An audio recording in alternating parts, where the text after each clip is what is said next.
Hello there guys and welcome back to the channel. So anyways, today's video is going to be a bit more obscure, a bit more different and the theme wise than I normally do. But today's video I'm going to be trying to figure out together with you guys how to get better at Model Concept Champions. And again, I do not proclaim anything I say in my videos as some sort of absolute truth. These are much more representations of my opinions and my thought processes. And on this channel in particular, I do not want anybody to blindly follow the things that I say, but I do always want to encourage discussion, and I do always want to help people think, talk, and debate about all of these things, and ultimately arrive something that can remotely resemble the best objective collection of thoughts that we can. And that being said, we're going to talk about not this, we're going to talk about how to get better at Model Concept Champions, right? And number one in my thought process would be get wrecked a lot. And by what I mean by get wrecked a lot is just find the highest level of difficulty that you can currently accommodate with your skill set, with your account.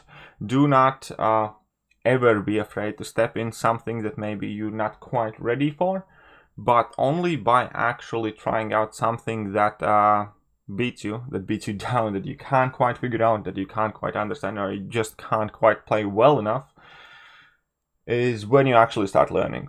Because if you're surfing, skating this game perfectly easily, doing monthly event quests and not bothering with Act 6, not bothering with Abyss, not ever bothering with Labyrinth of Legends, limiting yourself really to low map alliance quest, low map alliance war, just arena monthly event quest, you're not really also encouraging your own personal kind of like growth, and not only in terms of skill or account, but also in terms of your knowledge, because a vast majority of this knowledge we have about this game typically comes firsthand when you actually have to deal with new interesting node combinations, new weird interactions of some champions, so on and so forth, and you can never quote unquote discuss it all, or you can never watch all of the videos about it, but you can experience much more than you can actually talk or discuss. So obviously this game has a real life balance. Obviously there are issues, either monetary issues or time commitment issues, that may prevent you from consistently playing high tier alliance war, high tier alliance quest. Obviously you also might find it more worth, for instance, investing your resource and time rather than an alliance war in different game modes. But that doesn't change the core principle that even if you can't consistently commit to a high alliance quest map, it's still extremely beneficial for you to go up there and try it, just see how it is, see if you get wrecked, see whether you can handle it, either to have the reassurance or just overall to experience more difficult level of gameplay and learn from it. Again, I do not want to kind of like try and rip on people who do not play alliance quest maps 5, 6, and 7 or whatever. There are people who just don't have time for it or don't have will for it, but at the same time, everybody must recognize if you never challenge yourself in this game, or if you do not kind of like turn the difficulty level to 11, don't really get better at it. So there's perfectly good reasons not to play high tier alliance quest or difficult alliance quest maps. But for instance, if you have an account for it, then at large, you must realize that you yourself are doing yourself a disservice by letting your skill level and your knowledge level about this game remain largely stagnant, at least in a portion of the game. And again, that is perfectly fine, because this game does require quite high real life, game life balance. But that is all important, and that all leads to the second point. And the second point is probably the most important one. It is up to every single one of us not to throw a temper tantrum, not to get mad, not to say the game is rigged, not to say AI cheated, or every time it lagged. There will be times, and I don't know, an input is dropped or a lag appears, and I'm not going to take anything away from it. But it's up to us to figure out why we got wrecked. And 99.9% of the time, it's us, right? And it's a very hard step to admit quite often, especially if you are somebody who has very high self-esteem or moral self-valuation. that game didn't rob you. You failed to conquer the game. You failed to win it. And that's about it. Like, I have seen so many people yell at their screens, I had that intercept, it should have been mine. No, it shouldn't. Like, why? Ultimately, you are a human with your human eye against the game. Like, you missed the intercept. It's basic the idea there, right? And the game isn't out there to get you. The game functions for the same rules for everyone. There are obviously times when we have bugs, when we have issues, but at large, the game isn't against you, a single person specifically. If you messed up, then there will be good reasons for it, and it's not gonna be lag or, I don't know, dropped input as nearly as many times people want to claim it. Now, again, I'm not going to say the game never drops input and everything functions properly, and that this game doesn't have bugs, for instance. Oh god, no, this game has loads of bugs. But still, at large, 99.9 times you get KO'd in a fight. It's typically on you, much less on the game.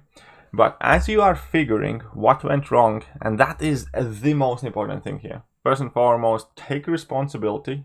You might not necessarily need to take the blame for it, but take responsibility of the death and figure out how to adjust it. And there are two kind of core parts of this game. Well, there are three core parts of this game, which the third one I'm going to mention later on. But first and foremost, you need to figure out whether you failed to solve the puzzle that was that fight. And what I mean by puzzle is basically the more advanced the content in Marvel Console Champions is, the trickier the puzzles typically are, where a number of viable champions often gets limited more and more. Now, I personally do not like that game design, but it is without a fact that every end game piece of content effectively has a puzzle to solve. Every node combination with a champion combination is realistically all kind of like purpose built and suited for a very limited number of champs. And obviously then there are also X amount of champs who, let's say, are functional in certain matchups, but maybe not close to being the best or the perfect. But the quality of your puzzle solving will significantly affect your ability to clear content. And the second part of this game is obviously your own natural fighting ability, how well you intercept, how well you parry, how well you block bait, how well you bait out special attacks. And both of those combined effectively at that moment affect your ability to clear the fight. The better you fight, the less puzzles you have to solve, or the worst solution you had still can be viable. Perfect example here, for instance, would be Swede. Swede can go and solo the champion boss with Iron Fist, right? It's not because Iron Fist was some magical great solution to a puzzle that was a champion fight. That was because Iron Fist was barely passable solution to a champion fight, but Swede was insanely skillful fighter. So your puzzle solving ability often can compensate for your inadequacies while fighting, or your lack of skill, or your inconsistencies in intercepting, or call it how you will. And quite on the contrary, the better you fight, the less mandatory it becomes to solve the puzzle perfectly. The less mandatory it becomes to have the best or perfect matchup for everything. And these go hand in hand. And it is quite that simple. Both of them are extremely important, because if you have 100% on one side and nothing on the other side, you're still going to be absolutely incapable. Effectively, puzzle solving abilities are based on your knowledge about the game, champion interactions, and understanding how each node or champion behaves in a certain fight in a certain way. Now, easiest and simplest and quote-unquote cheat way how to obtain more knowledge, obviously, is just go on YouTube, find solutions on which champions are good for what matchup, what worked, what didn't work, look up guides and whatever. But there is different level to obtaining that information, because if you just look at the superficial facts, as in like, I don't know, Symbiote Supreme is good for a champion fight, you are obtaining very small amount of information, basically the bare minimum necessary to kind of like identify a solution and go and do that fight. But if you follow closely these guides and actually give them some sort of thought and start thinking why this champion is good for that fight and why this champion is not good for that other fight, the less often you will find yourself relying on other people's guides, the more often you will find yourself being able to figure out solutions for yourself. And that is how ultimately you will become better and more independent player, because you will not just know the answer from top of your head because you had seen it, but you will be able to figure out and come up to a solution of your own, which might not necessarily always be the one you would find on YouTube or when asking a friend or whatever, but it would still be a viable solution, just like Sweden, for instance, came up with a solution to solo champion with Kamal Khan or Iron Fist or whoever he did. Just because it was all down to his ability to process the problem presented in front of him and find appropriate answers to that. And quite obviously, fighting part is largely down to practice, mainly down to practice, but again, it still emphasizes on you taking ability for your mess ups. The fighting and practice will help you, but only if you challenge yourself, and then only if you kind of push yourself further. There's only, let's say, that much battle experience you can get in arena, because you're not really challenged in any of those fights, because there's very little incentive to do that fight right, because if you lose a fight in arena, nothing really horrible happens. Not to mention that every single fight there is relatively simple. But the more actual practice you get in quote-unquote mismatches or like real hard content, and this is why it's very important and very beneficial to play as high tier Alliance Wars or Alliance quests as you possibly can or can afford to, or can put yourself up to dealing with, because these are ever-changing quests with a high level of difficulty by comparison to what you have to deal with daily. So therefore, by default, they are kind of like the best ways where you technically go to practice as you're clearing the content. Still, all that being said, it's quite as simple as that. Your puzzle solving ability will always get increased with your knowledge, and that is effectively what it is. And your fighting ability will simply get increased with practice. Right now, I'm not gonna stick around here too much. Your overall ability in MCOC, clear it, call it how you will. That obviously also includes the metric of your account. And that is the three core principles in this game, in my opinion, because this is not a pure fighting game. How could it be? It only has, I don't know, 6 motions: swipe left, swipe right, tap, special button, and whatever, right? It only has very limited range, and there are a lot of great fighting mechanics, but in its core, it would never purely be a fighting game. It's the fighting system in this game far too simplistic for it to be solely 100% just a regular kind of like Mortal Kombat style game, and therefore we do have more metrics. And perhaps the most important metric is the knowledge about the game. And at this point, if you're somebody who's starting to play this game relatively recently, it can be and it will be overwhelming amount of information, and nobody can kind of like expect you to take it all in. And you need to learn to be able to not only kind of remember everything, but you need to be able to learn how to find out the piece of information that you need specifically. For instance, Aunt May is a wonderful website which can provide you with a lot of information at the top of your fingertips when you want to find out what champions have what abilities, which signature abilities. I use Aunt May almost daily to look up champion synergies, because that is one of the very few places anywhere where I can find a champion and then also find all of its synergies that are incoming to him from other champions. And I'm not a robot. I could never remember every single synergy in the game. I do remember a lot of them, but I always still go to Aunt May website to double check every single synergy. For instance, a champion that I'm looking at has specifically for him kind of like coming in from other different champions. And that is just one of the examples where it's great to know a lot of facts and a lot of information about model coins of champions, but it's much more important to be willing to look it up and to be able to find it efficiently. So that kind of like factors in your knowledge aspect.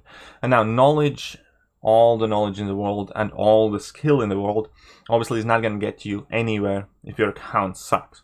You might be the best player in the world, but let's take it by comparison. You might be the best player in the world, but if you don't have a single 5-star champion, you're not going to be able to beat Act 6 now, will you? Because you're not even going to be allowed in Act 6. And you might have 2 5-star champions that are relatively low ranked, but if none of them are bleed immune, you will never pretty much be able to bypass the crossbones, so on and so forth. So you might have all the knowledge that you need, or you think you need, and you might have all the skill to back it all up. But if your count is lagging behind, then that, again, in exchange, is something that you need to pay more attention to and invest. And that's why MCOC in general, kind of like, in my opinion, and your ability in MCOC consists of 3 kind of like biggest cornerstones. It should be your knowledge, your skill, and the level of your account is at. Obviously, then knowledge and the skill in the game typically gets built up more organically as you build up your account, and all of these things kind of like go hand in hand. But there are severe extremes in between, let's say, well, I'm just gonna call them whales, yeah? Severe extremes in between whales and free-to-play players, because 2 of those people effectively play completely different game. For a whale, obviously your count is gonna be significantly high. Typically, by standard, skill level might not necessarily be, because you do not often have to face as many obstacles and puzzle and troubleshoot as often, because if you have every single champion in the game plus every single resource, you're not too worried about dying, so you don't care about saving your revives unless it's like Alliance War, or you're not too bothered about finding the perfect matchup if you can just revive through it. Therefore, you're not always going to be incentivized to increase the amount of knowledge and trivia facts that you have about this game. Who cares if I go up against Mr. Sinister and I have to use 10 revives, right? Because you can just do it.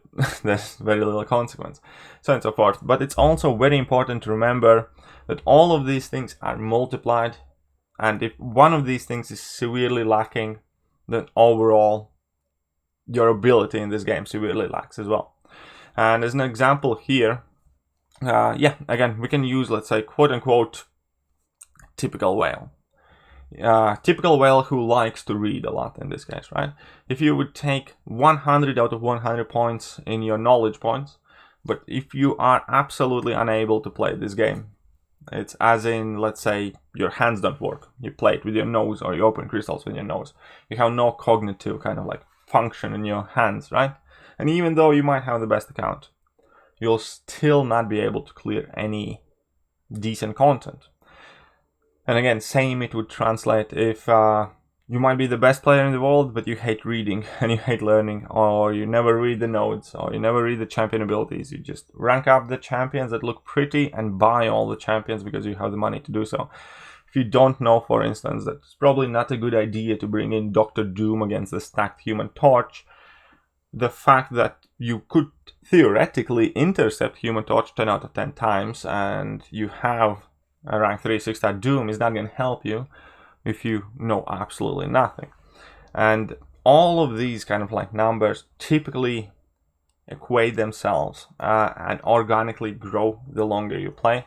But it's very important to understand that every single one of these 3 things matter, and they do matter a lot. And if you are ignoring any single part of these, then your overall suffering and your overall score kind of like lowers as well. For instance, if you are learning everything about this game and if you are practicing like crazy, but if you're not building up your account in a responsible manner, or you're just kind of like neglecting to quote-unquote improve your account, then overall, yes, your ability to clear stuff might increase, but if your account is going to start lagging behind, so will you.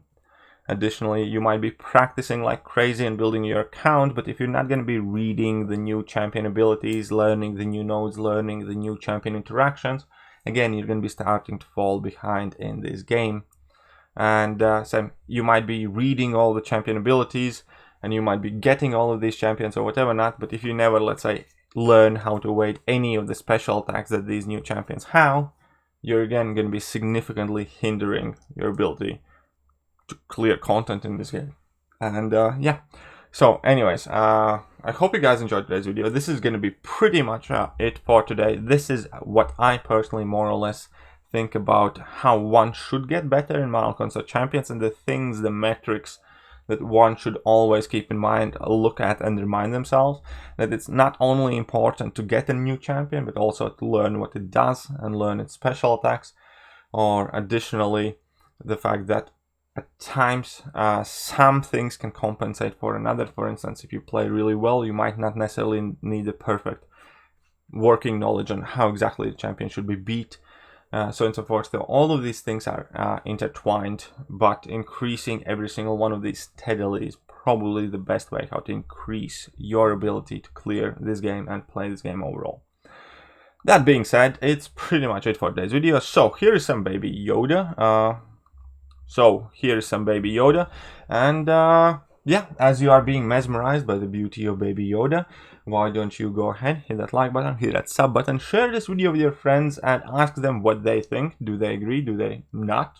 Maybe they have better ideas or better explanations. Maybe I missed out something huge. Leave a comment in comment section, but I'm gonna catch you guys soon. See ya.